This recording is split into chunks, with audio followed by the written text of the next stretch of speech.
ulo na isang gwardya na pinukpok umano gamit ang lata ng spray paint. Ang inaakusahang namukpok, isa sa mga nagrally sa Department of Justice 4 na araw bago ang State of the Nation address ni Pangulong Marcos. Saksi, si Rafi Tima. Sa gitna ng rally ng ilang grupo mula sa Bayan Timog Katagalugan sa harap ng Department of Justice, tumambad ang gwardyang ito na duguan sa ulo. Gate niya, pinukpok umano siya ng lata ng spray paint na isang rallyista. Nag-spray sila ng ngayon pinaawat ko sila kasi bawal nga dyan, kasi vandalism. Kinumog na nila ako pagtingin ko na lang, biglang yung matanda na yun, sumuntok sa akin Tapos may pumukpok. Hindi agad isinuko ng mga rallyista ang itinuturong pumukpok sa gwardya, pero kalaunay, nagpunta sila sa MPD Station 5 para sa investigasyon. Ang ating biktima ay dinila muna sa PGH para malapatan ng kaukulang medical attention at dadalhin ito sa Station 5 para pagsampa ng kaukulang reklamo.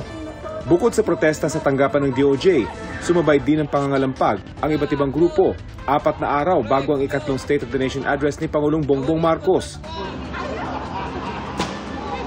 May nanawagan ng dagdag sahod para sa government workers. Mahal na presyo ng bigas at iba pang bilihin ang giit ng ilan. Ang iba, tutol sa matatag curriculum na pahirap anila sa mga guro.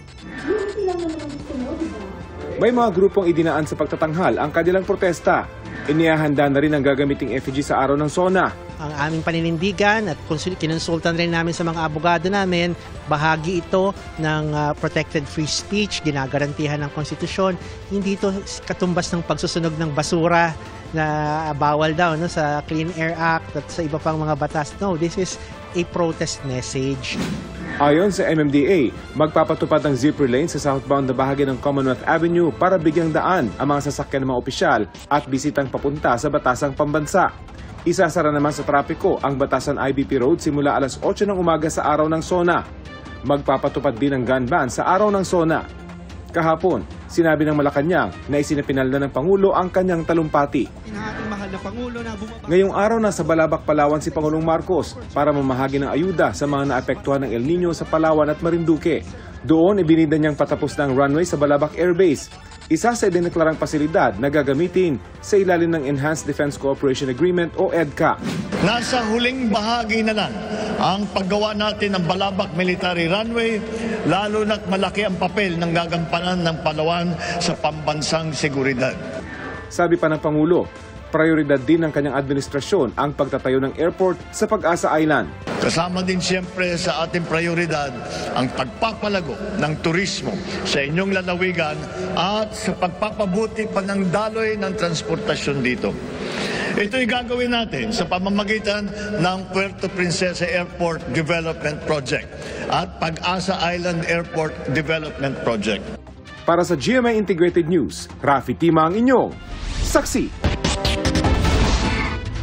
3 sospek sa pangahak ng mga sensitibong impormasyon kaugnay sa West Philippine Sea, timbog sa magkakahiwalay na operasyon ng NBI. Kasama sa mga nadakip ang leader umano ng BloodSec Hackers Group at isang taga-Philippine Navy na bantay pa ng Navy Cybersecurity. Humingi ng tawad ang sospek na tiniyak ng Navy na mananagot. Palalakasin din daw ng hukbong pandagat ang kanilang cybersecurity. Pinoy health at skilled workers kailangan sa Singapore at Saudi Arabia ayon sa Department of Migrant Workers. Prioridad daw sa Singapore na punan ang kakulangan nila sa mga nurse. Habang sa Saudi, bukod sa healthcare workers, may pangangailangan din sila sa construction para sa kanilang mga mega project. Nakatakda naman daw magsagawa ng review ang Pilipinas at Saudi sa kanilang bilateral labor agreement bago nila ito i-renew. MMDA magde-deploy ng mga tauhang aalalay sa mga person with disability na sasakay o daraan sa film station ng EDSA busway. Pinag-iisipan ding maglagay ng puli para sa wheelchair na pwede rin sa mga nagbibisikleta. Tugon nila ito sa mga batiko sa disenyo ng rampa sa estasyon na ayon sa MMDA ay hindi perpekto ngunit hindi mali. Para sa GMA Integrated News, JP Soriano ang inyong saksi. Inilabas ng Okta Research ang resulta ng isinagawa nilang Senatorial Preferences Survey para sa eleksyon 2025. Ating saksihan. kasama sa 16 na pangalan na may statistical chance sa pumasok sa top 12. Kung ang eleksyon ay ginawa nung survey period, sina Congressman Erwin Tulfo, mamamahayag na si Ben Tulfo, Senador Bongo, dating Senate President Tito Soto, mga kasalukuyang senador na sina Pia Cayetano, Bong Revilla Jr., Bato de la Rosa at Francis Tolentino, dating Senador Panfilo Lacson, dating Pangulong Rodrigo Duterte, dating Senador Manny Pacquiao, Senador Amy Marcos, Senador Lito Lapid, DILG Secretary Benhur Abalos, dating Manila Mayor Isko Moreno at Makati Mayor Abby Binay. Pinapili ang respondents sa hanggang 12 pangalan ng iboboto nila kung gagawin ngayon ang eleksyon. Kasama sa 6 na pangalang nasa listahan ang mga kasalukuyan at dating mababatas, gobernador at LGU officials. Pati mga kasalukuyan at dating miyembro ng gabinete at mga celebrity, isinagawa ang face-to-face interviews mula June 26 hanggang July 1. Sa 1,200 respondents, edad 18 pataas at may error margin na plus-minus 3%. Para sa GMA Integrated News, Ivan Mayrina ang inyong saksi. Ipinasilip ang bago na gagamitin oras na makumpleto ang North-South Commuter Railway Project. Ang mga bagong tren kahalintulad daw ng ginagamit sa Japan. Pero sabi ng Transportation Department, magiging abot kaya ang pamasahe. Saksi si Joseph Moro. Mabilis, maaliwalas at high-tech. Ganyan ang mararanasan ng mga sasakay sa tren ng North-South Commuter Railway Project o NSCR. Bago ang mga tren at mala-abroad ang feels. Tila nasampulan na nga ni Transportation Secretary Jaime Bautista ang pagpapatakbo nito sa pamamagitan ng train simulator.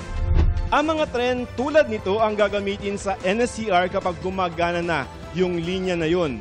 Katulad ito ng mga tren na ginagamit sa Japan. Sa ngayon, ayon sa DOTR, pinag-aaralan pa kung magkano ang magiging pamasahe pero hindi daw ito lalayo sa pamasahe sa MRT at LRT. We'll make this affordable, no?